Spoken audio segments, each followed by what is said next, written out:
Yeah. All right. Very good afternoon to all who's present today. My name is Dr. Joyce, as Dr. Sharani has introduced. So first and foremost, I would like to thank the Epilepsy Society of Malaysia for inviting me to give a talk on this very important topic. So it's on pregnancy, epilepsy and pregnancy. So I'm glad that Dr. Sile has done quite a fair bit of my talk in Mandarin. So I would do it in English, but yeah, if in any case where you have questions and you would like to ask me in Mandarin, as to my best Mandarin capability, I will try to answer them. So without further ado, I will begin my talk for today. So what I've done is I've made it more relevant to the public, and at the same time also cover the topic of epilepsy and pregnancy. So I'll be talking about how, you know, where do you start and up to the time where you end and delivery of the baby and breastfeeding and so on and so forth. Okay, so let's begin with my first slide. Okay. Just hang on. Okay. All right. So a bit of introduction. Now, epilepsy, as what you have heard from Dr. Sharani and probably Dr. Sile as well, it affects approximately 0.5 to about 1% of women of childbearing age. And it's one of the most common neurological conditions in pregnancy. But, you know, fortunately, 2/3 of the women with epilepsy will remain very stable and very well during pregnancy. So it's a good news, okay? And 96% will deliver a healthy baby. Okay, so it's not all a doom and gloom sort of situation. So that's how I would want to paint a picture as an introduction so that we can go on and talk more a bit about what is it really like to have epilepsy and being pregnant. So point number one, what we need to know, fact number one, that you may need to take certain steps before becoming pregnant. And that is a very important step. Okay, so we have stressed very much on this point where the pre-pregnancy time, it is very important before you actually embark on pregnancy. So what happens during pre-pregnancy consult? So it's been said many times, women will have to plan ahead most of the time before they actually fall pregnant. So an unplanned pregnancy is probably not very favorable for managing or ensuring a good outcome during pregnancy. So we would urge all of you to speak and consult with the neurologist first, and also the obstetrician that will be looking after you when you fall pregnant. So that's a very most important first step you can do for yourself and your future baby. So pre-pregnancy consult is done with the neurologist and with the obstetrician. So this allows us to assess your health condition and to plan your pregnancy to happen in a good time and to ensure the best possible outcome for both you and your baby. So during those consults, we would reassure you, that 96% of the pregnancies will have good outcome, because I've seen many women, they have not come to speak to us. They have not come to speak to their neurologist. They have many fears. They fear taking medication might harm their baby. They fear that their condition may be passed on to their baby. And in the end, they make decisions on their own. And that may not be the best outcome for a good pregnancy. All right, so women who are seizure-free for more than a year are actually likely to remain seizure-free if they are compliant to treatment. So it's something very reassuring that, we can tell to our patients. So during those times, we will review the seizure control of the patient. Your neurologist will change or adjust the medication. And that is of the prime importance, because the drugs taken for epilepsy can sometimes have a certain risk to the developing fetus. So for example, sodium valproate, like what Dr. Sharani has pointed out, those sort of medication can sometimes have a bit more effects on the baby. So if possible, we will change that to a safer drug. Okay, and we'll review all this medication during those times. So we would just want to stress on the importance to maintain a good control during pregnancy, even if it means being on the lowest and the safest medication, as having seizure during pregnancy not only harms the mother, but also the baby. Okay. So fact number 2, we would want to start on a slightly higher dose of folic acid compared to other pregnant women. So certain supplements or certain folic acid actually comes in varying doses, doses that are lower than what is needed for mothers who have epilepsy and plan to fall pregnant.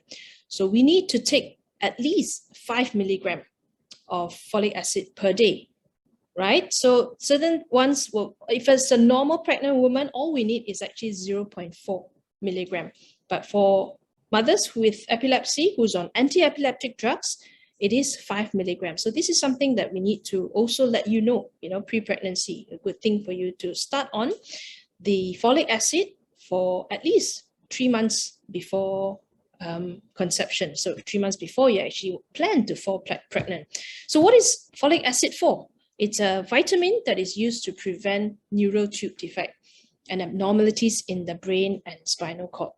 So why we need to give you a higher dose of folic acid is because certain drugs that you're on will affect how the body uses folic acid. So we need to top it up with a slightly higher dose.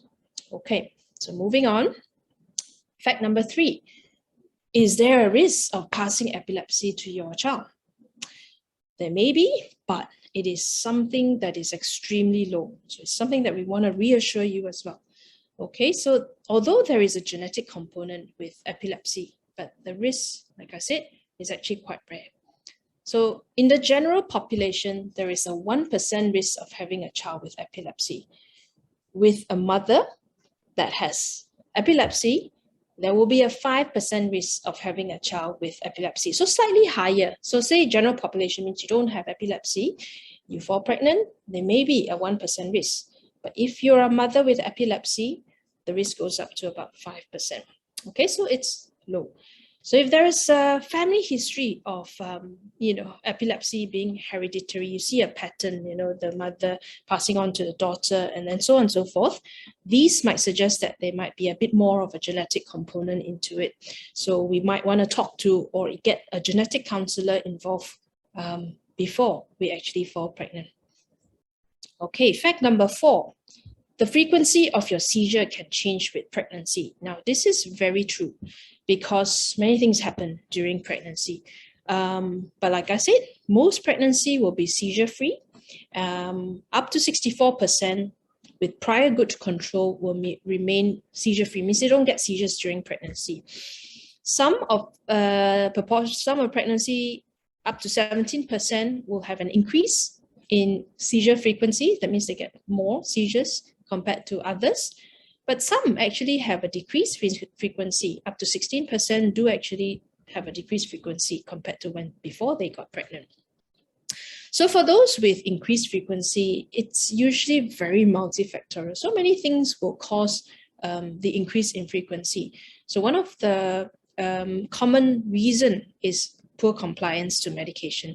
So without us understanding the risk, the reason behind why we still need to control the seizure with medication, a lot of mothers, they stop taking all this medication for themselves because they think that they don't want to take anything that will potentially harm the baby. So by doing so, that brings on more seizures while they get pregnant. And that may not necessarily be something good for you yourself and the baby. And we'll talk a bit more on that. Okay, and the other reason is pregnancy changes. There's so many different hormonal changes that will occur during pregnancy, and that will usually be the trigger for an increased seizure during pregnancy. And sometimes during the early times of our early trimester, where we will have our usual symptoms of vomiting and nausea in early pregnancy, so we may tend to vomit out the medication that we have taken. Sleep deprivation, we don't sleep so well. Then when we come into labor, the pain, the hyperventilation, we tend to breathe more, due to pain. All these, again, can become a potential trigger for a seizure. Okay, so the important thing is You need to maintain a healthy lifestyle. We want to avoid all potential trigger. For example, you want to avoid caffeine, stop smoking, alcohol, and these are all standard advice, for a pregnant mother anyway. You don't want to smoke, you don't want to have been drinking alcohol when you're pregnant anyhow. All right. So fact number 5, you may need more ultrasound scans during your pregnancy follow-up compared to general public. Okay, so we will look through at what are the pertinent differences in our antenatal care. So antenatal care means, the care that you get when you see an obstetrician when you're pregnant. So in the first trimester, the first 12 weeks of our pregnancy, you get a dating scan. So the dating scan means you will do the very first scan. We want to verify the due date, see how many babies you have. Do you have a single pregnancy, or are you carrying twins, so on and so forth? And we will have a look to see if the baby's heartbeat is going well. It's a fairly strong and healthy baby. So this one is the same. It applies to everyone, okay, who comes into an obstetrician's clinic. A first trimester scan is done for them to verify all these things. Then we generally will offer, especially in the private setting, what we call NIPT. NIPT is basically a blood test. The name for NIPT means non-invasive prenatal testing. So like I said, it's a blood test. We take the test from mom, and from there we harvest baby's DNA, baby's cell, and the analysis is directly done on baby cell. So with this test, we are able to test out genetic problems, for example, Down syndrome, Edward, Patau, so on and so forth.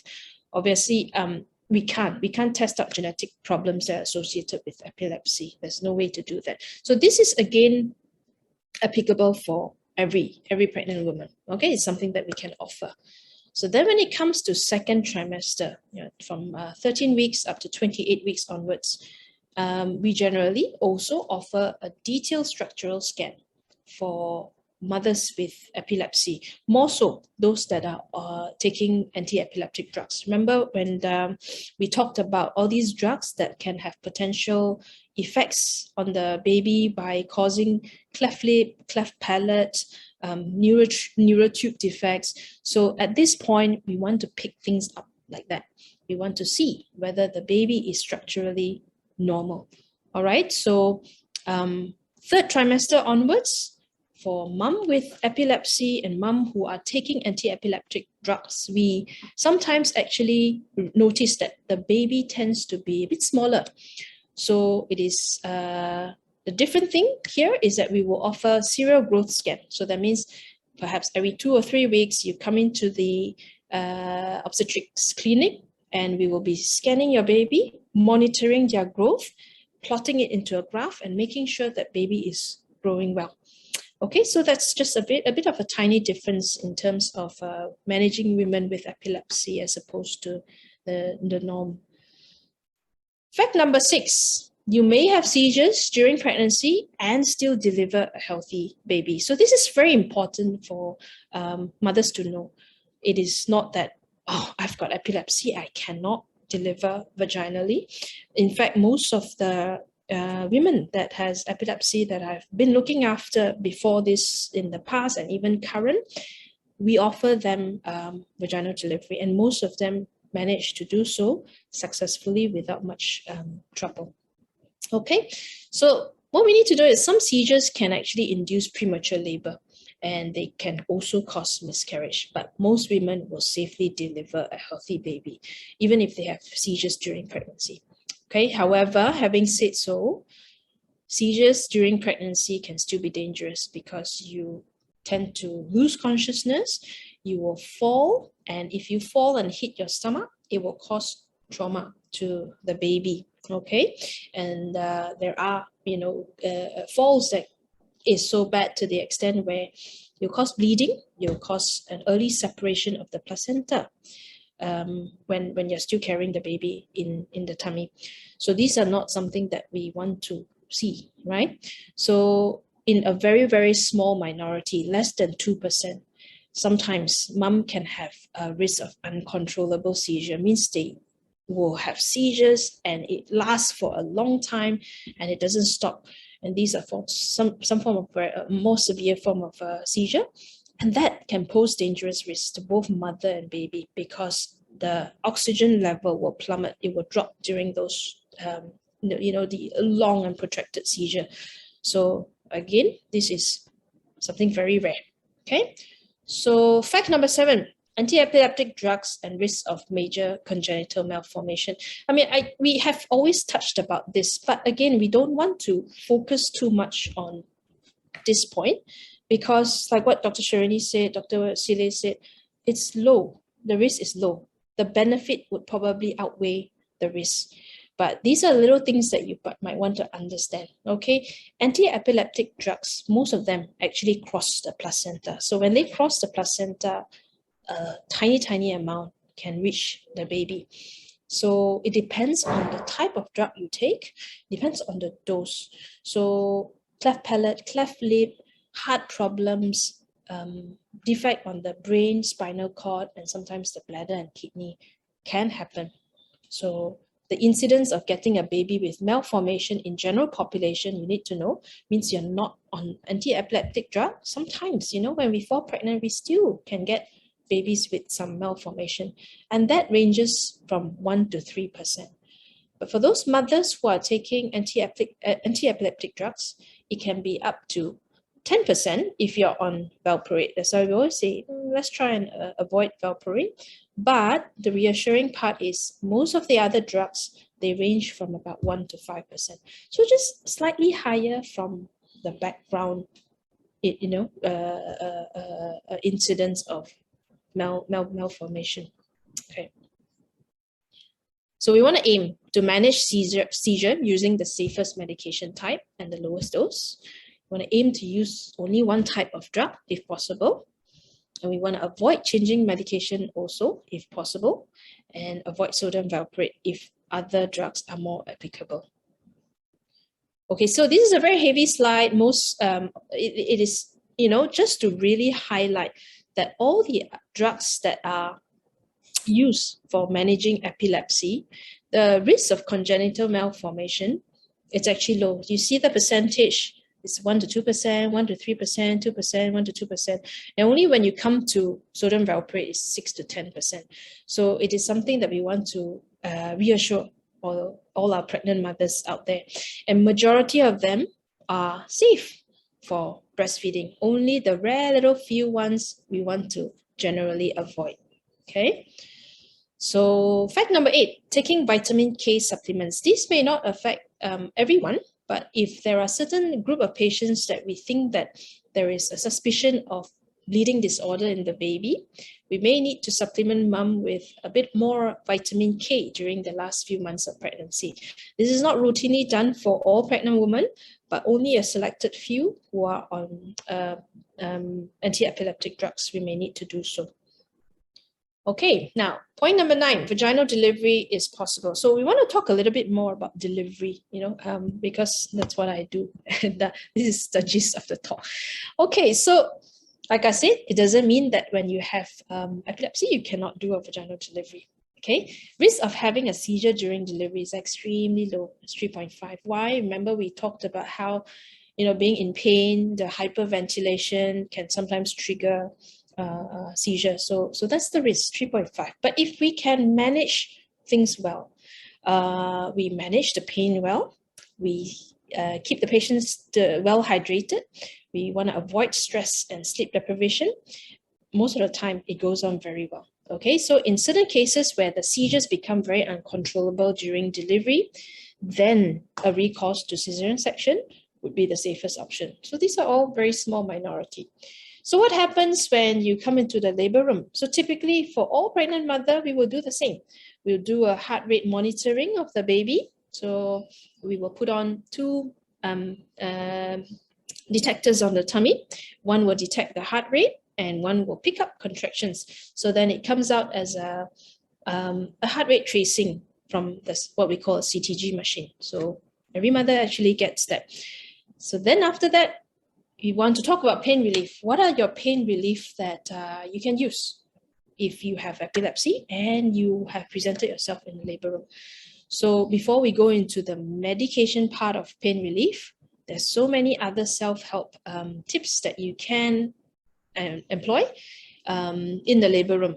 So what I want to say is that you are likely to feel a lot more relaxed in labor and cope better with the pain if you know and you are well versed and educated about what to expect. So that makes you less frightened, less anxious, and a lot of times that gives you a way better control of your pain. So then you learn how to relax, stay calm, breathe, do your breathing exercise. You may want to keep moving. Your position can make a difference. Sometimes this is most of the time in the very early part of labor when the pain is not so intense. So you can try kneeling, walking around, rocking backwards and forwards. You can have your midwife or your partner to massage you. You can have a warm shower. Okay, then these are a bit of a massage technique that we can use to alleviate or maybe reduce the pain that you have when contraction kicks in. So shoulder massage, upper back, back and buttock, and towards the sacrum. That's the bone that is at the tailbone that we are talking about. So these are the massage movement that we can use. And what are the pain relief that we normally have and we normally offer in labor room? So Antonox is the gas that we typically can use. So they work by reducing the pain to a certain extent. To be very honest, they don't take away the pain completely. All right, so it may help you a little bit, but a lot of times you may want to also supplement it with other things. Now, epidural is the other option that a pregnant woman can have, especially for women with epilepsy going into labor. An epidural would be very, very much recommended. Why? Because we want to take away the pain as a trigger for a seizure to happen during delivery. So epidural is the only pain relief method that can completely take away the pain. So once you have the epidural in and if it's working perfectly fine, you can basically sleep while the contraction is going on. You can play with your phone, you can do all your chats and call your friends and buddy while all these are going on. And then when it's time to push, we, the obstetrician, the midwives will come in and say, okay, look, now it's time to do your pushing. And that's the time where you need to work hard. So the delivery process can be a very pleasant thing. Now, the only difference with epilepsy and mum in the delivery room is that we cannot use the pethidine injection because it will trigger, it has been shown and known to trigger a seizure during normal vaginal delivery. So pethidine is the one that we usually give an injection to the thigh for, the other mothers. All right. So XXX, you can't use pethidine. Okay, moving on to the next slide, and I'm going to end pretty soon already. Women can sometimes get more seizure after delivery. Well, it's very clear-cut. Why? Because you don't get enough sleep. There will be hormonal changes again after delivery, and sometimes the hormonal changes can be quite rapid. The fall of the progesterone, the fall of estrogen, all these again acts as a trigger for a seizure attack. Okay, and stress, because first baby, I don't know what to do with baby, and baby is just crying nonstop, and all these things, can be quite a significant stressful event. All right, sleep, don't even, bother explaining about sleep deprivation. Definitely, you will have a little bit lack of sleep after the baby is out. So the important thing now is that, again, it is at that mark where you need your dose of antiepileptic reviewed.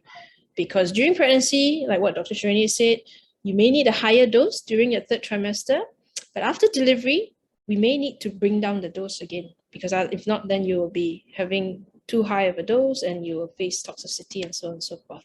Okay, so these are some of the practical tips where we need to educate mom before they go home so that they know how to look after their baby and cope with their epilepsy after baby is delivered.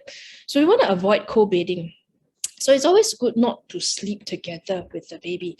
Even with mom without epilepsy, we don't want to co-bed. Co-bed means you sleep in the big bed, baby also sleep next to you, because you may roll over the baby, or when you're so exhausted, you may suffocate the baby, because the baby is so small and tiny, right? Yeah. So co-bedding carries that sort of risk, especially mom with epilepsy. What if you had a fit during that time, and there is a potential suffocation about to happen? So you want to put the baby in a separate cot. Okay, then you want to minimize exhaustion. So getting help. So you don't go and plan to get help only when baby is out. So all this has to be planned early. You may want to get a confinement lady or confinement auntie, you get your mom or your auntie or whoever, which family member or friends to come and help, because you are clearly going to need a bit more sleep compared to other people. So yeah, get help.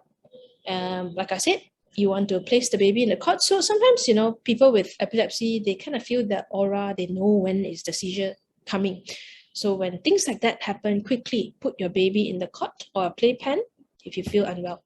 Then you also want to feed the baby while sitting on the floor. Why? Just in case you have a seizure, baby don't fall from a high place onto the floor.